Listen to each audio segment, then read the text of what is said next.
નમસ્કાર વિદ્યાર્થી મિત્રો, આજે આપણે વિષય વિજ્ઞાન ચેપ્ટર 7 સજીવોમાં નિયંત્રણ અને સંકલન એમની વાત આપણે કરશું. 10મા ધોરણના વિદ્યાર્થીઓને ઘણા સમય પછી મળવાનું થયું છે. આપ સૌ ઘરે હશો, સલામત હશો અને મહેનત પણ કરતા હશો. આપ સૌ જાણો છો કે આપણે વિજ્ઞાન વિષયમાં ટોટલ 4 ચેપ્ટર પૂર્ણ થઈ અને 5મા ચેપ્ટર તરફ જઈ રહ્યા છીએ.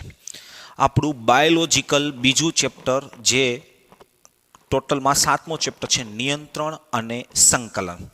મિત્રો, આ ચેપ્ટર એકદમ સહેલું ચેપ્ટર તો છે જ, પણ સાથે સાથે આ ચેપ્ટર આપણને માર્ક ઓરિએન્ટલ એટલે કે મેક્સિમમ આ ચેપ્ટર એવું છે કે જેમાંથી આપણે માર્ક્સ સારી રીતે લઈ શકીએ અને જેની મદદથી આપણું સ્કોરિંગ પણ ખૂબ સારું થઈ શકે.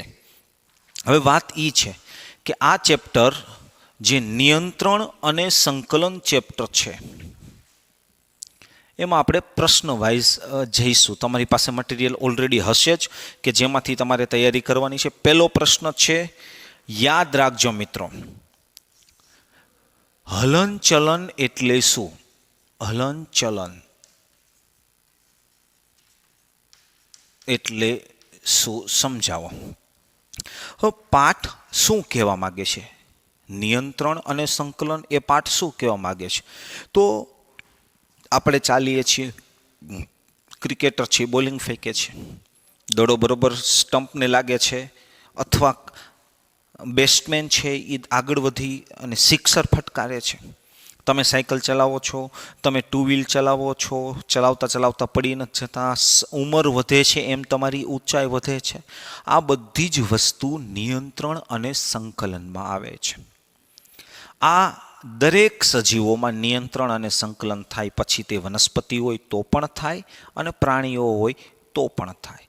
હવે આ બધું જ નિયંત્રણ અને સંકલન કેવી રીતે થાય છે? મનુષ્યના શરીરમાં, અન્ય પ્રાણીઓના શરીરમાં, વનસ્પતિઓમાં કેવી રીતે થાય છે? એ બધી જ બાબતોની વાત આપણે આ ચેપ્ટરમાં શીખવાની છે. જેનો પહેલો પ્રશ્ન છે, હલનચલન એટલે શું સમજાવો. હવે પ્રશ્ન એવો છે કે હલનચલન એટલે શું? હવે યાદ રાખો ખાસ કે હલનચલન, હું તમને એમ કહીશ કે ભાઈ સજીવોની સ્થિતિમાં થતા ફેરફારને હલનચલન કહેવાય. હું અત્યારે અહીંયા છું, ચલો અહીંથી સ્થિતિમાં અહીં આવ્યો, મારો હાથ આવી રીતે છે, આ ફેરફાર થયો, આંખ આમ છે, બંધ થઈ, સ્થિતિમાં ફેરફાર થાય. સજીવોની સ્થિતિ જે છે એમાં ફેરફાર થાય એને હલનચલન કહેવાય. આ હલનચલન માટે જુદા જુદા હેતુઓ હોય. હવે એ જુદા જુદા 4 હેતુઓ હલનચલન માટેના છે. હવે એ 4 હેતુઓ ક્યાં? તો કે સૌથી પહેલું હલનચલન વૃદ્ધિ માટે થાય. હવે સાહેબ, વૃદ્ધિ માટે હલનચલન કેવી રીતે થાય? બીજું હલનચલન કાર્ય માટે થાય. ત્રીજું હલનચલન પર્યાવરણમાં જે પરિવર્તન આવે છે એ પરિવર્તનના લીધે થાય. અને ચોથું હલનચલન રક્ષણ માટે થાય. તો વૃદ્ધિ એટલે શું? યાદ રાખો, વૃદ્ધિ માટે હલનચલન એટલે આ હલનચલન તમને બીજમાં જોવા મળે. યાદ રાખો. હવે દાખલા તરીકે બીજ હોય, આ બીજ છે, આ જમીન છે. હવે આ જમીનમાં આપણે અહીંયા આ બીજને વાવ્યું છે. તો ધીમે ધીમે ધીમે બીજનું, યાદ રાખજો, બીજાંકુરણ થાય. એટલે કે બીજમાંથી કોટા ફૂટે. ધીમે ધીમે ધીમે એ જે કોટા ફૂટે, હવે ઉપરનો જે ભાગ છે એ ઉપરનો ભાગ જે વિકાસ પામે છે એને પ્રાંકુર કહેવાય. અને એ પ્રાંકુરના હિસાબે ધીમે ધીમે ધીમે ધીમે ધીમે ધીમે જે આ વિકાસ થાય છે આને પ્રરોહ તંત્ર કહેવાય. શું કહેવાય મિત્રો? પ્રરોહ તંત્ર. હવે જે પ્રરોહ તંત્રનું નિર્માણ થાય છે એના હિસાબે આ જે વૃક્ષ છે એ ધીમે ધીમે વિકાસ પામી અને મોટું થાય છે. તો આ જે પ્રાંકુર વિકાસ પામે છે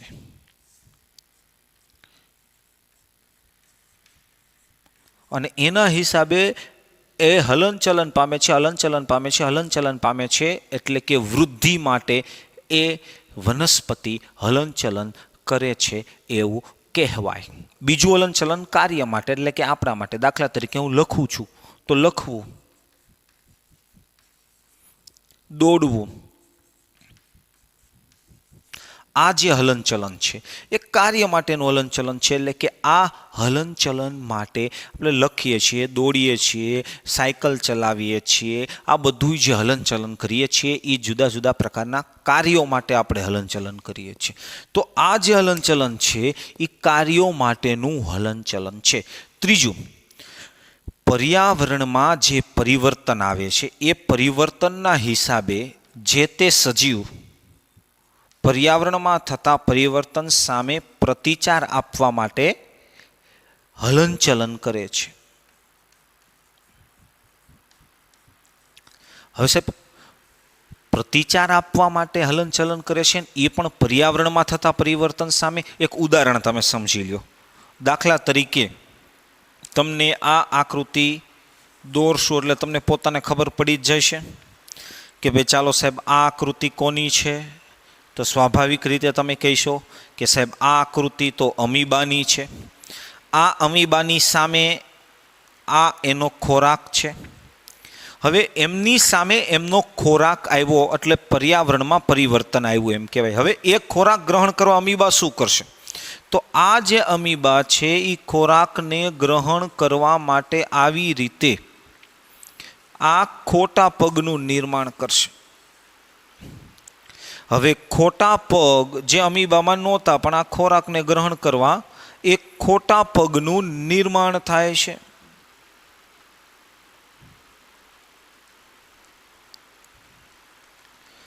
તો હવે આ હલનચલન જે આ ખોટા પગનું નિર્માણ થયું અને ખોટા પગ કહેવાય. તો એ ખોટા પગ ખોરાકને ગ્રહણ કરવા એણે નિર્માણ કર્યું એ હલનચલન થયું કહેવાય. પણ એ પર્યાવરણ સામે પરિવર્તનના લીધે હલનચલન થયું કહેવાય. એ જ રીતે ઉદાહરણ આપને એક ભેંસનું ઉદાહરણ આપ્યું છે. ભેંસ છે, એક વખત ખોરાક ખાધો. હવે ભેંસ એ તૃણાહારી પ્રાણીમાં છે એટલે એના બે જઠર હોય. પહેલા જઠરમાં ખોરાક જાય એ સંપૂર્ણ પાચન થયેલો ખોરાક ન હોય, સંપૂર્ણ ઝીણા સૂક્ષ્મ કણોમાં રૂપાંતર થયેલો ખોરાક ન હોય.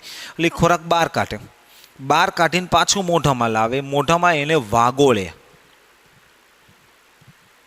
જેથી ખોરાક એકદમ સૂક્ષ્મ બને અને એને પાચન થઈ શકે એ પ્રકારની પરિસ્થિતિમાં રૂપાંતર પામે. તો એ મોઢું સતત ચાલુ રાખે છે, ચાલુ રાખે છે. શું કામ?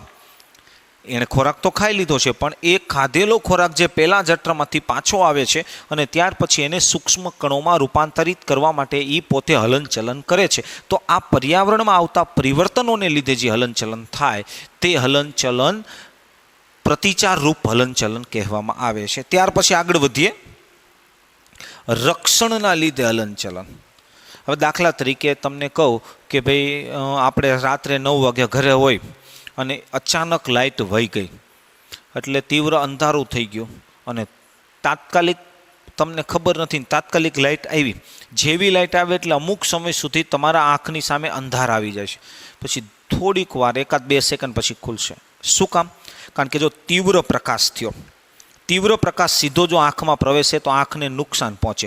એટલે એ તીવ્ર પ્રકાશ સામે રક્ષણ કરવા આપણે આંખની કીકી પહેલાં બંધ થઈ જાય, પછી ધીમે ધીમે ધીમે ધીમે એમ ખુલે.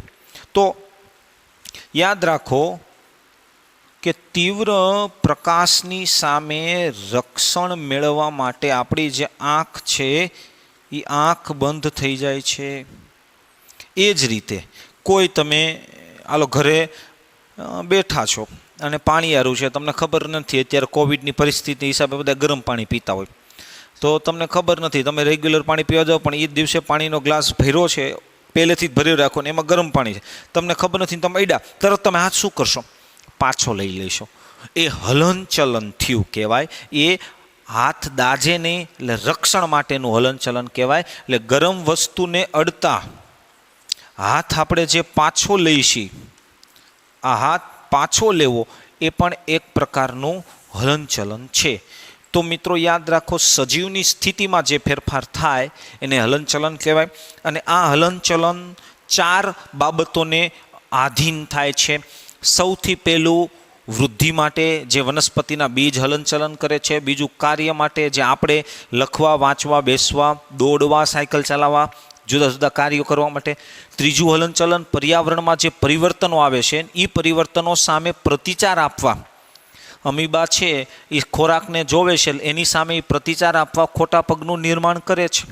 ભેંસ છે એ ખોરાક અંદર આવી ગયો અને સૂક્ષ્મ કણોમાં રૂપાંતર કરવા ભેંસ છે એ ખોરાકને વાગોળે છે.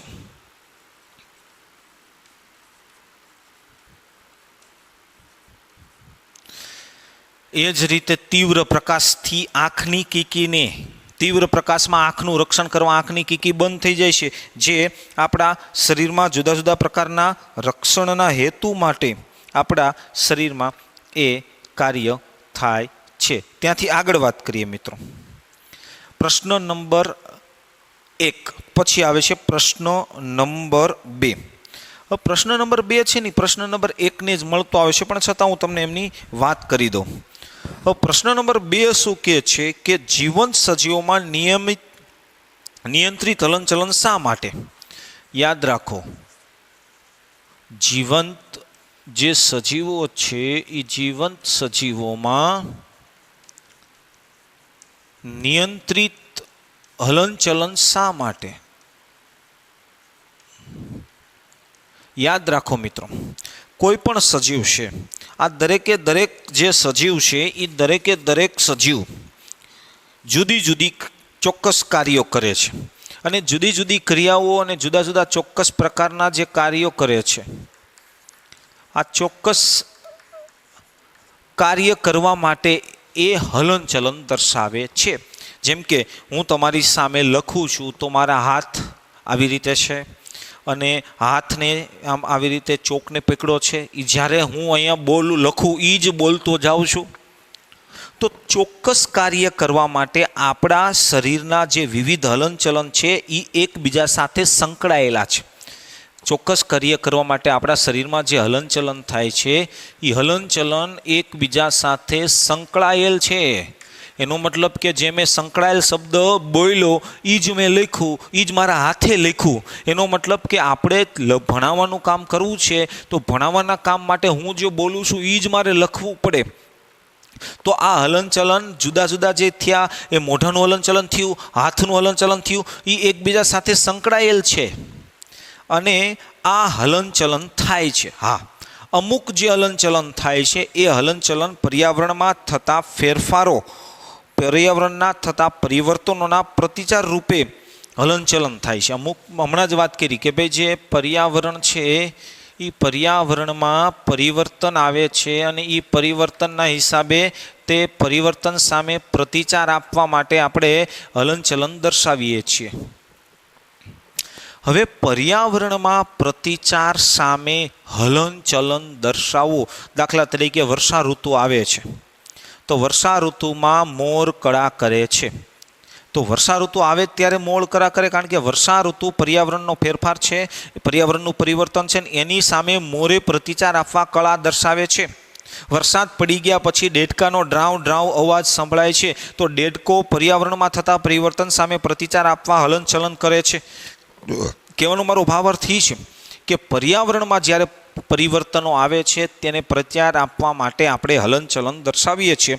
અને આ હલનચલનની ક્રિયા પ્રેરિત કરતી ઘટના પર નિર્ણયિત હોય. આ હલનચલનની જે ક્રિયા છે એ પ્રેરિત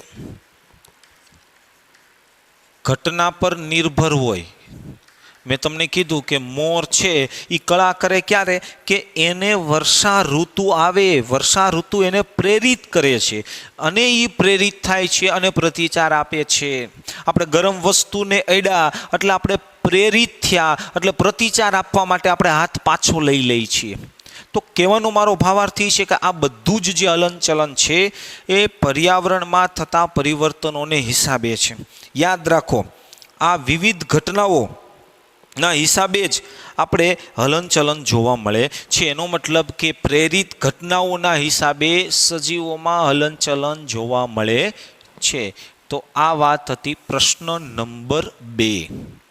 હવે વાત કરશું મિત્રો પ્રશ્ન નંબર 3ની. બરોબર સમજી લેજો કે નિયંત્રણ અને સંકલન જે ચેપ્ટર છે આ ચેપ્ટરની અંદર ત્રીજો પ્રશ્ન શું છે? ત્રીજો પ્રશ્ન એ છે કે ભાઈ આપણે ગરમ વસ્તુનો સ્પર્શ થાય તો ગરમ વસ્તુના આપણને સ્પર્શ થાય છે તો એનો આપણને અનુભવ અથવા અનુભવાય કેવી રીતે? તો જે ગરમ વસ્તુ છે આ ગરમ વસ્તુનો જે સ્પર્શ છે એ કેવી રીતે અનુભવાય છે એની સામે આપણે કેવી રીતે પ્રતિભાવ આપીએ છીએ. યાદ રાખો, દાખલા તરીકે આપણે ગ્લાસને અડ્યા તો ગ્લાસને કોણ અડશે? તો કે આપણો હાથ. હાથની આગળ શું છે? તો કે ત્વચા. આપણી જે ત્વચા છે આ ત્વચા સંવેદના ગ્રાહી અંગ છે. એટલે સાહેબ કે ભાઈ સંવેદનાઓ, સાહેબ સંવેદનાઓ એટલે શું? ગરમ વસ્તુ, ઠંડુ, મીઠું, મોળું, આ બધી સંવેદનાઓ કહેવાય. આવી સંવેદનાઓ, આ સંવેદનાઓને ગ્રહણ કરતું અંગ એ આપણા શરીરની ત્વચા છે. હવે ત્વચા જે છે એ આપણું સંવેદનાગ્રાહી અંગ છે. હવે જ્યારે આપણે ગરમ વસ્તુને અડીએ છીએ, ગરમ વસ્તુને આપણે જ્યારે અડીએ છીએ, હવે ગરમ વસ્તુને જ્યારે આપણે અડીએ ત્યારે શું થાય? તો ગરમ વસ્તુને આપણે અડ્યા એટલે આપણી ત્વચામાં એ ગરમ વસ્તુ સંવેદના ઉત્પન્ન થઈ. શું ઉત્પન્ન થયું? સંવેદના. કારણ કે સંવેદનાગ્રાહી અંગ છે. ગરમ વસ્તુની સંવેદના એ સંવેદનાગ્રાહી અંગે ગ્રહણ કરી. હવે જે સંવેદના ગરમ વસ્તુની જે સંવેદના છે એ ત્વચાએ ગ્રહણ કરી અને એ શરીરની અંદર એ જે ગરમ વસ્તુની સંવેદના છે એને શરીરની ચેતાઓ, શું મિત્રો? શરીરની જે આ ચેતાઓ છે એ ચેતાઓના કોષોના કારણે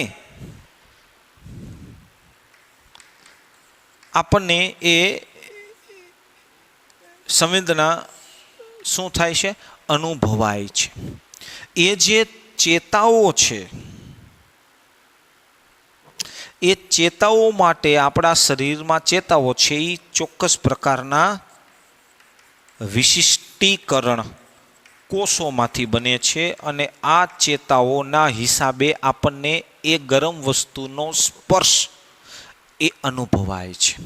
હવે આ જે ચેતાઓ છે યાદ રાખો, અને આ ચેતાઓ ગરમ વસ્તુના સ્પર્શના કારણે આપણને અનુભવાય છે, જેના લીધે આપણે હાથ પાછો ખેંચી લઈએ છીએ. તો સાહેબ આપણે આ ગરમ વસ્તુને અડીએ છીએ ત્યારે આપણા હાથની ચેતાઓ જે વિશિષ્ટકરણ કોષોમાંથી બનેલી છે એના કારણે આપણને ગરમ વસ્તુનો જે સ્પર્શ છે એ અનુભવાય છે, જેનાથી આપણે હાથ પાછો લઈ લઈએ છીએ. તો આ આપણા શરીરમાં કેવી રીતે થાય? તો યાદ રાખો મિત્રો, આ થયું આપણા શરીરમાં નિયંત્રણ. આપણા શરીરમાં નિયંત્રણ 2 રીતે થાય, ચેતાતંત્ર દ્વારા અને અંતઃસ્ત્રાવી તંત્ર દ્વારા. ચેતાતંત્ર કેવી રીતે કામ કરે છે એમની પણ આપણે વાત કરશું અને અંતઃસ્ત્રાવી તંત્ર કેવી રીતે કામ કરશે એની પણ વાત કરશું. તો યાદ રાખો, પહેલાં આપણે વાત કરશું ચેતાતંત્રની. હવે કોઈ પણ સંવેદના છે, મેં તમને કીધું ઠંડી, ગરમી, પછી સ્વાદની સંવેદના હોય, આ બધી જ સંવેદનાઓને ગ્રહણ કરવા આપણા શરીરમાં સંવેદના ગ્રાહી અંગ હોય છે કે જે આ બધી સંવેદનાઓને ગ્રહણ કરે છે. હવે જે સંવેદનાગ્રાહી અંગ છે એ ચોક્કસ પ્રકારનું કાર્ય કરે છે. હવે હમણાં જ મેં તમને કીધું કે ત્વચા છે, તો ત્વચા શેની સંવેદનાનું કામ કરે છે? તો કે સ્પર્શની. શેની સંવેદના? તો કે સ્પર્શ. ત્વચા છે એ સ્પર્શની સંવેદના કરે છે, જેથી આપણે જે સ્પર્શ છે એ સ્પર્શની ઓળખ થાય. બરોબર? ત્વચા છે, ગરમ વસ્તુ, ઠંડી વસ્તુ, ગાયને આપણે સ્પર્શ કરીએ છીએ, તો આ જે સ્પર્શ છે એની સંવેદના ત્વચા ગ્રહણ કરે છે અને એ ચેતાઓ દ્વારા આપણને અનુભવાય છે. ઘણી બધી વખત તમે ઓપરેશન કરવા જઈશો ને, ઘણા બધાને શરીર ખોટું કર્યું ને ત્યારે અહીંયા ઇન્જેક્શન આપી દે, કરોડરજ્જુમાં ઇન્જેક્શન આપી દે, પછી શરીર ખોટું થઈ જાય, પછી ત્યાં કપાય, તો એનું જે દર્દ થાય એ દર્દની સંવેદના મગજ સુધી પહોંચતી નથી, એટલે આપણને શરીર કપાઈ ગયું હોય તો પણ આપણને ખ્યાલ આવતો નથી. તો યાદ રાખો મિત્રો, ત્વચા એ સ્પર્શની ઓળખ છે, એક સ્પર્શગ્રાહી એકમ છે. ત્યાર પછી વાત કરીએ જીભ. હવે જે જીભ છે એ આપણું સંવેદનાગ્રાહી અંગ છે, એ સ્વાદની ઓળખ કરે છે. સ્વાદ, એનું કાર્ય સ્વાદની ઓળખ કરવાનું. કેવો સ્વાદ છે? તીખો છે, મોળો છે, કડવો છે, મીઠો છે, એ સ્વાદની ઓળખ એ જીભ કરે છે. તો જીભ એ સ્વાદની, એટલે આમ ગણીએ તો જીભ છે ને એ રસગ્રાહી એકમોમાં આવે.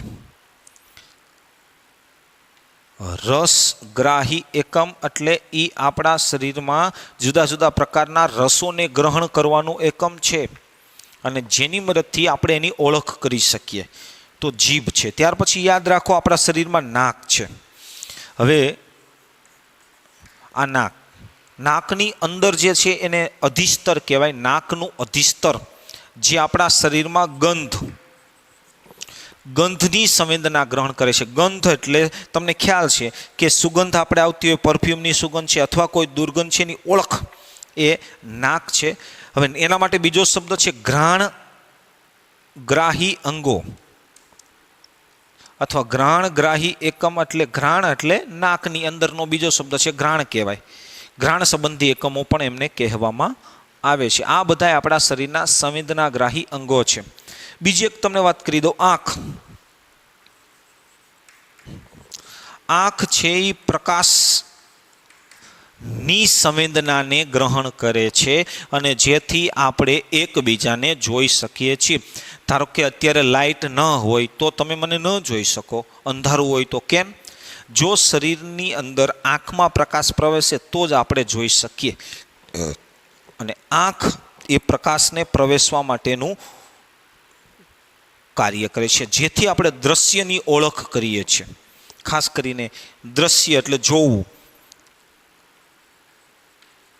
દ્રશ્યની ઓળખ કરીએ છીએ, જેને પ્રકાશ સંબંધી કેન્દ્રો અથવા પ્રકાશગ્રાહી અંગ પણ કહેવામાં આવે છે, જેથી આંખને પ્રકાશગ્રાહી અંગ પણ કહી શકાય છે મિત્રો. તો આ થયા આપણા સંવેદનાગ્રાહી અંગો, ત્વચા, જીભ, નાક, આંખ. આ સિવાય હજી એક આપણે વાત કરીશું, કાન, જેને અંતઃકર્ણ પણ કહેવાય છે. અંતઃકર્ણ. તમને એમ થાય કે સાહેબ અંતઃકર્ણ કેમ? તમને આ કાન દેખાય છે, આ બાહ્ય કર્ણ છે, આ ધ્વનિને એકઠી કરે છે. અંદર પડદો છે એ અંતઃકર્ણમાં આવે. અંતઃકર્ણ શું કરે છે કે તો અંતઃકર્ણ આપણને અવાજની ઓળખ, અવાજ છે, કોનો અવાજ છે, ગાય, ભેંસ, વ્યક્તિ, મમ્મી, પપ્પા, આનો જે અવાજ છે એની ઓળખ આપતું આપણા શરીરનું સંવેદનાગ્રાહી અંગ એટલે અંતઃકર્ણ, જેને આપણે એવું પણ કહીએ કે ધ્વનિગ્રાહી એકમમાં એમનો સમાવેશ થાય છે. ધ્વનિગ્રાહી એકમમાં એનો સમાવેશ થાય છે. તો આ રીતે મિત્રો ખાસ તમે જોજો કે આ બધા આપણા શરીરના સંવેદનાગ્રાહી અંગો છે, અને સંવેદનાગ્રાહી અંગો જે આપણા શરીરની અંદર જુદી જુદી સંવેદનાઓને ગ્રહણ કરી અને આપણને એની ઓળખ કરાવે છે, જેથી આપણા શરીરના અંગો હલનચલન કરે છે, જે આપણે નિયંત્રણ કરીએ છીએ. મેં તમને હમણાં જ કીધું કે પ્રશ્ન નંબર જે પાંચ છે. મેં તમને હમણાં જ કીધું કે આપણા શરીરમાં નિયંત્રણ કરવા માટે બે વસ્તુ છે, એક અંતઃસ્ત્રાવી તંત્ર અને બીજું ચેતાતંત્ર. ચેતાતંત્ર એ ચેતાઓમાંથી બને અને ચેતાઓ એ ચેતાકોષમાંથી બને. યાદ રાખો. અને આ જે ચેતાકોષો શરીરમાં શું કાર્ય કરે છે એની એક ઝલક, એક વાત આપણે અહીંયા કરીશું. યાદ રાખો મિત્રો. તો પ્રશ્ન એવો કીધો છે કે શરીરમાં ઉર્મી વેગના વહન માટેનું કાર્ય કેવી રીતે થાય છે એ સમજાવો. પણ હવે ઉર્મી વેગ શું છે એ બધી વાત અત્યારે હું તમને કરીશ. પહેલાં મેં એવું કીધું કે ભાઈ સજીવ છે, સજીવ શરીરમાં નિયંત્રણ કરવું છે, સંકલન કરવું છે, તો એમાં ચેતાતંત્ર હોય. અને ચેતાતંત્રનો પાયાનો એકમ ચેતાકોષ હોય છે મિત્રો. શું હોય છે? ચેતાકોષ. હવે ચેતાકોષની આકૃતિ કેવી રીતે દોરવી તમે બરોબર સમજી લેજો, સાથે સાથે દોરતા જજો કે આ રીતે આપણા શરીરમાં જે ચેતાકોષ છે એની આકૃતિ આપણે દોરવાની છે.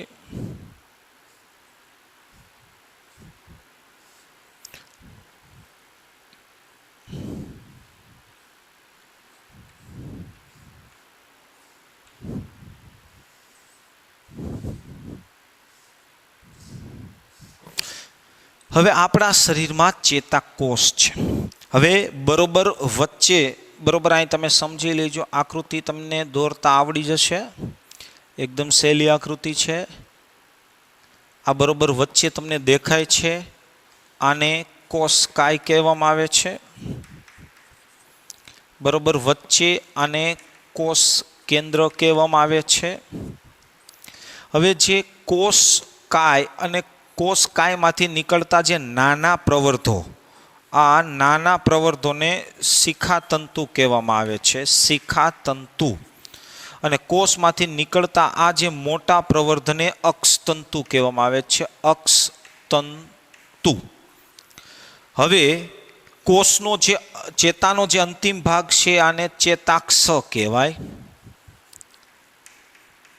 અને અંતિમ જે આ ભાગ છેડો અને ચેતાંત કહેવાય. આને તમે ચેતાક્ષ એવું નામ આપી શકશો. અને અંતિમ છેડો ચેતાંત. હવે ચેતાકોષની ફરતે આવી રીતે પ્રોટીન અને લિપિડનું બનેલું ચેતાતંતુ પડ હોય છે. આવું બધું તમે પ્રાથમિકમાં ભણી ગયા છો. તો આવી રીતે મિત્રો ચેતાકોષની આકૃતિ દોરવામાં આવે છે. હવે જે ચેતાકોષ છે, દાખલા તરીકે હું તમને કહું કે પોતે કાર્ય કેવી રીતે કરે છે એની વાત આપણે અહીંયા કરવાની છે. ખાસ ધ્યાન રાખજો કે ભાઈ દાખલા તરીકે આપણે ગ્લાસને એડા, એટલે આપણી આ ત્વચા છે. હવે આ જે ત્વચા છે,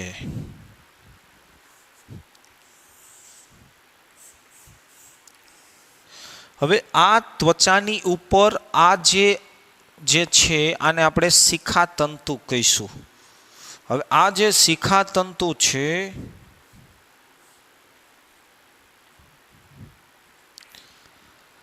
એ શિખાતંતુ જે છે તે આ પ્રકારની જે સંવેદનાઓ છે,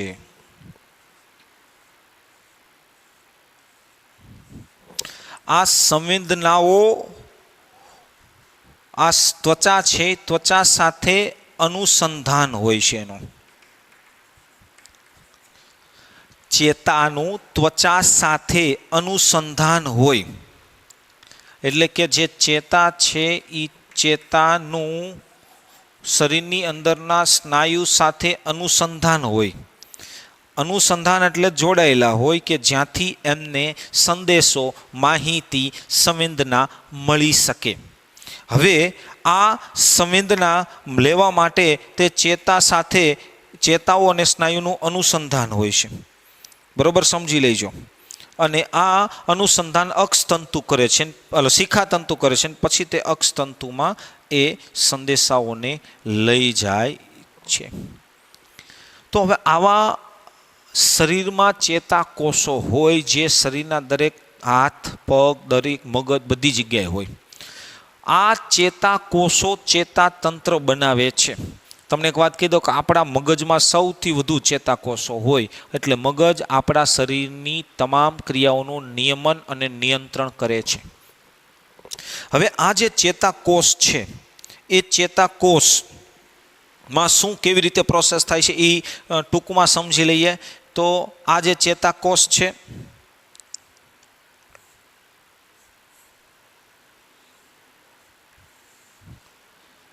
ચાલો હવે આ જે ચેતાકોષમાં શિખાતંતુ છે, તો શિખાતંતુ જે છે આ શિખાતંતુ સંવેદનાને મેળવે છે અને શિખાતંતુ સંવેદનાને મેળવે છે તેની ઉપર તે રાસાયણિક પ્રક્રિયા કરે છે.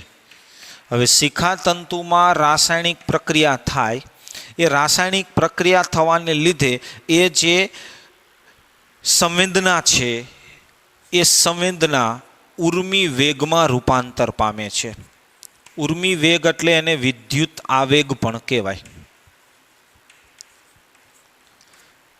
હવે આ ઉર્મિ વેગમાં રૂપાંતર પામે છે, સમજી લ્યો. આ સંવેદના અહીંથી આવતા ઉર્મિ વેગમાં રૂપાંતર પામે છે. આ ઉર્મિ વેગ આગળ જતા કોષકાયમાં જાય છે. કોષકાયમાંથી ધીમે ધીમે અક્ષતંતુમાં જાય છે.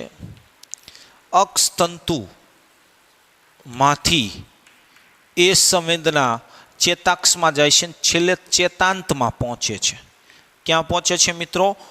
ચેતાંતમાં એ સંવેદના પહોંચે છે. તો ખાસ ધ્યાન રાખજો મિત્રો કે સૌથી પહેલાં આપણા શરીરની સંવેદના આ શિખાતંતુ ગ્રહણ કરે છે. આ સંવેદના શિખાતંતુમાં રાસાયણિક પ્રક્રિયા થાય છે, જેથી તે સંવેદના ઉર્મિ વેગ એટલે વિદ્યુત આવેગમાં રૂપાંતર પામે છે. આ વિદ્યુત આવેગ કોષકાયમાંથી પસાર થાય છે અને અક્ષતંતુમાંથી પસાર થાય, ચેતાક્ષમાંથી પસાર થાય અને અંતે ચેતાંત સુધી પહોંચે છે. બરોબર? ક્યાં પહોંચે છે? ચેતાંત સુધી એ ઉર્મિ વેગ પહોંચે છે. હવે ખાસ ધ્યાન રાખજો, તમે બરોબર સમજી લેજો કે ભાઈ આ એક ચાલો ચેતાકોષ છે, ચેતાકોષ છે.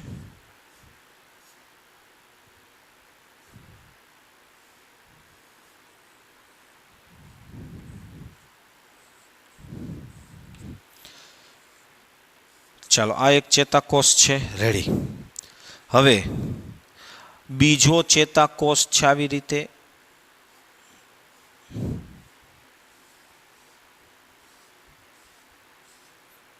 હવે આ ચેતાકોષમાં સંદેશો આવ્યો, એનું રાસાયણિક પ્રક્રિયા થઈ, ઉર્મિ વેગમાં રૂપાંતર થયું. ઉર્મિ વેગ અહીંથી પસાર થયો, અહીંથી પસાર થયો, અહીંથી પસાર થયો, અક્ષતંતુના છેલ્લે ચેતાંતમાં આવ્યો. બરોબર? હવે આ જે ચેતાંતમાં ઉર્મિ વેગ આવી ગયો, હવે આ બીજો ચેતાકોષ છે. હવે બે ચેતાકોષો ભેગા થાય અને એ બે ચેતાકોષોની વચ્ચે જગ્યા હોય. યાદ રાખજો, યાદ રાખજો મિત્રો, ચેતાકોષોની વચ્ચે આ જે તમને જગ્યા દેખાય છે, આ જે જગ્યા ચેતાકોષોની વચ્ચે તમે જુઓ કે આ જે જગ્યા દેખાય છે તમને, આ જગ્યાને ચેતોપાગમ કહેવાય. શું કહેવાય છે મિત્રો? ચેતોપાગમ. યાદ રાખો, એક ચેતાકોષના અક્ષતંતુના ચેતાંત અને બીજા ચેતાકોષના શિખાતંતુ વચ્ચે જગ્યા હોય, આ જગ્યાને ચેતોપાગમ કહેવાય. યાદ રાખો, ફરી એકવાર તમને કહું કે સંદેશો આવે છે, સંવેદના કે સંદેશો, આ સંવેદના આવી, આ સંવેદના ઉપર રાસાયણિક પ્રક્રિયા થઈ, એ રાસાયણિક પ્રક્રિયાને અંતે ઉર્મિ વેગ બન્યું. આ ઉર્મિ વેગ એક ચેતાકોષના ચેતાંતમાંથી બીજા ચેતાકોષના શિખાતંતુમાં પ્રવેશે ત્યારે બેયની વચ્ચે જગ્યા હોય.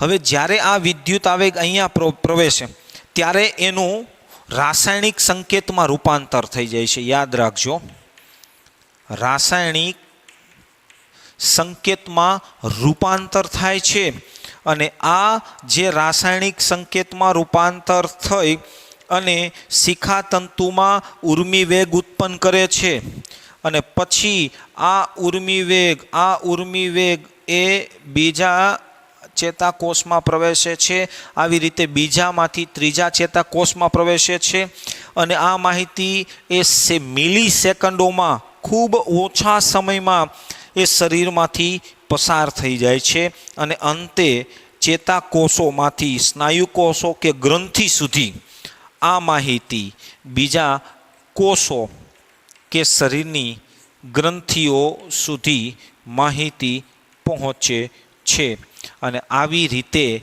સજીવ શરીરમાં સંવેદનાઓનું વહન થાય છે. બરોબર સમજી લ્યો તમે.